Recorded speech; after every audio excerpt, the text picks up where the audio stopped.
The Queen of the Damned is the third book in the Vampire Chronicles series by Anne Rice.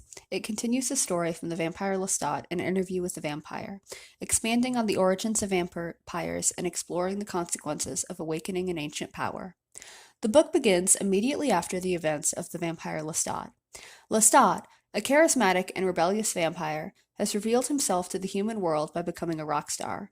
His band's concerts attract attention not only from humans, but also from vampires who see this as a breach of their secretive way of life. While Lestat performs at his concert, something ancient and terrifying stirs. Akasha, the queen of the damned and the first vampire, awakened from a sleep that has lasted millennia. Akasha, having been entombed for thousands of years alongside her king, Enkel, was revived by the power of Lestat's music and his actions in awakening her with his blood in The Vampire Lestat. She kills Enkel, seizes Lestat, and reveals her plan to remake the world under her rule. Akasha has a vision for a utopia where women rule and men are subjugated or eliminated.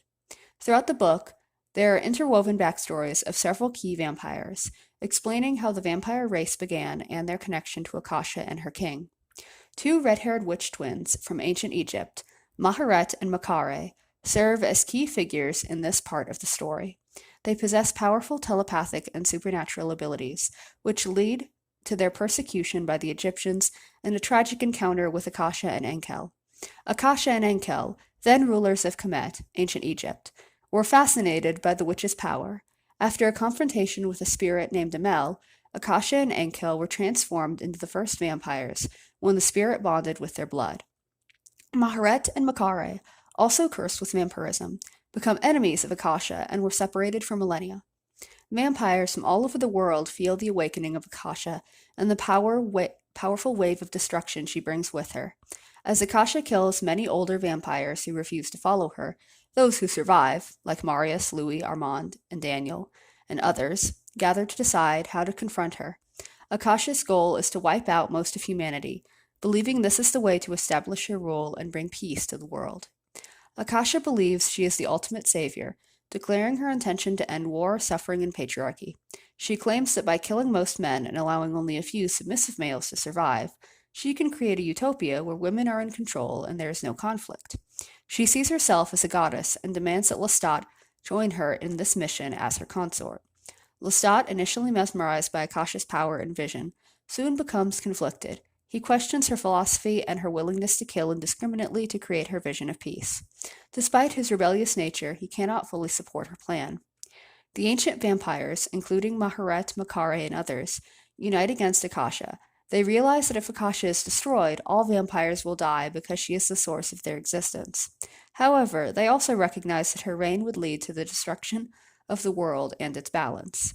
Maharet, who has been searching for her twin Makare for centuries, knows that the only way to end Akasha's tyranny is to use Makare's power. Makare finally appears, having traveled for centuries to reunite with her sister. She confronts Akasha in a climactic battle. In a shocking moment, Makare beheads Akasha and consumes her brain, taking on the role of the Queen of the Damned herself, ensuring the survival of vampires but stopping Akasha's murderous plans. After Akasha's death, the remaining vampires contemplate their future. Makare, now the Queen of the Damned, becomes the new ruler, though she remains largely silent, a figure of power but with no desire for control or domination, like Akasha had. Lestat, shaken by the events, returns to his usual rebellious self, though he is deeply affected by the experiences with Akasha.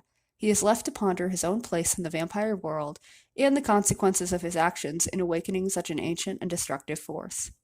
Akasha's character symbolizes the danger of absolute power, and her belief in creating a utopia through violence is a critique of totalitarianism.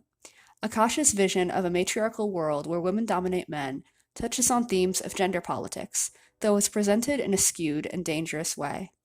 Many of the vampires grapple with the moral implications of their immortality and the cost of their survival, especially as Akasha threatens the balance between life and death. Queen of the Damned dives deep into vampire mythology, the nature of power, and questions of morality, continuing to build the rich and complex world Anne Rice creates in the previous books of the Vampire Chronicles. It mixes horror, philosophy, musings, and intricate character development, ultimately setting the stage for future stories in the series.